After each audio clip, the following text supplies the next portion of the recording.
My people, no be smart, you know. Femi Falana SAN don't come chook mouth for this thing where judiciary and APC then they do now, where they want turn Nigeria to one party country. When I know say they don't come out Kano governor, come out Plateau. We see the one happen for Imo State. My people, e short, man, no just talk too much. Man, let una watch this video. I bet once you watch am, help me share and make other people see. No waiting they happen. No waiting the APC don't turn Nigeria into. I go see you now for the next update. And I thank you. Bye bye. Upheld the ruling of the Election Petitions Tribunal sacking Governor Abba Yusuf of Kano State. In his judgment, the appeal court agreed with the judgment of the tribunal, ruling that the fielding of Abba Yusuf was in breach of the electoral law, as he was not qualified to contest that election 2 months ago. The tribunal deducted 165,663 votes from Governor Yusuf's total votes as invalid, stating that the affected ballot papers were not stamped or signed and therefore declared them invalid. Of course, there have been a series of reactions to these judgments. It's coming from lawyers, members of the civil society, and all this. Don't forget, there was a judgment of the Court of Appeal in respect of Zamfara, which also says that the election is inconclusive in Zamfara. The tribunal, the Court of Appeal judgment in the case of Bauchi State, which affirms the election of Governor Muhammad in Bauchi State, and a few other judgments that have come from the court.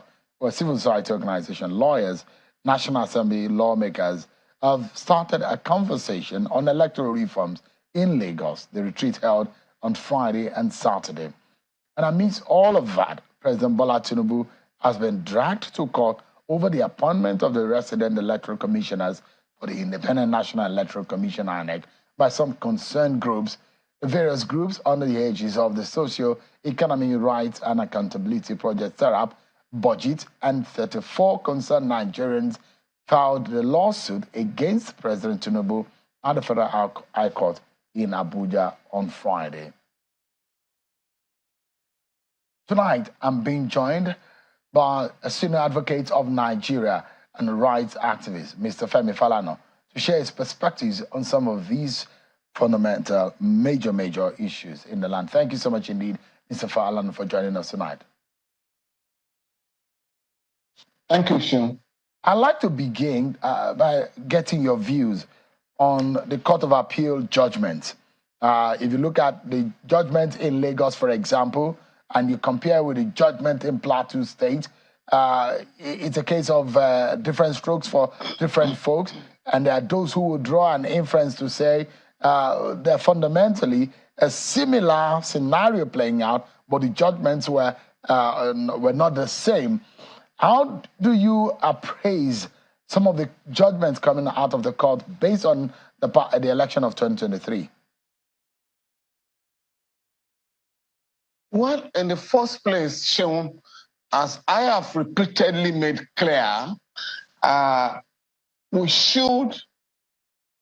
stakeholders should go back to the drawing table so that the involvement of judges in our elections can be completely eliminated. Nigeria is the only country in the world today where results of elections are determined by judges. It shouldn't be so.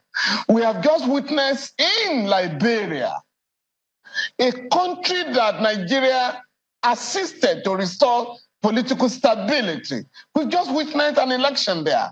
Recently, we witnessed an election, a successful election in Sierra Leone. Again, another country assisted by Nigeria to have law and order restored.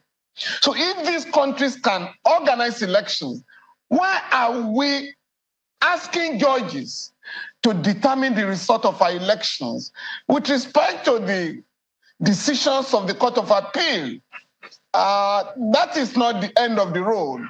All those who are dissatisfied will have to go to the Supreme Court. But if you look at what happened in Lagos, why it's different from Plateau, is that you are being told in the case of Plateau There was a judgment of the High Court to the effect that primaries have to be conducted. The judgment, as usual, was dishonored, disregarded, disobeyed, and elections went on. I think the last time I can recall that the Supreme Court berated the Nigerian political class to learn to comply with the doctrine of least spendings was the case of Mr. Peter Obi and INEC. When in 2007, in spite of the case of Mr. Peter Obi that was pending the High Court, INEC went and proceeded to hold the election. The Supreme Court made the point that it was a risk on the part of INEC to engage in a wasteful exercise by conducting that election while the case of Mr. Peter Obi was pending.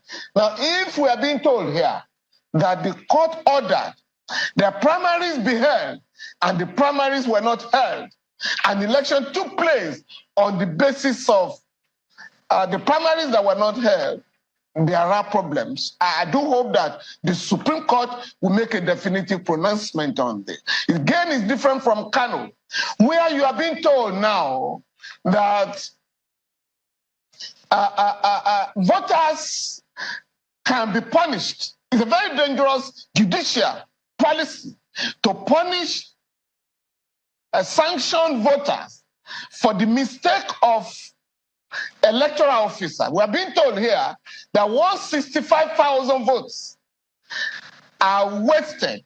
They are invalid because some electoral officers refused or committed an error by not stamping them. How does that affect the validity of the election?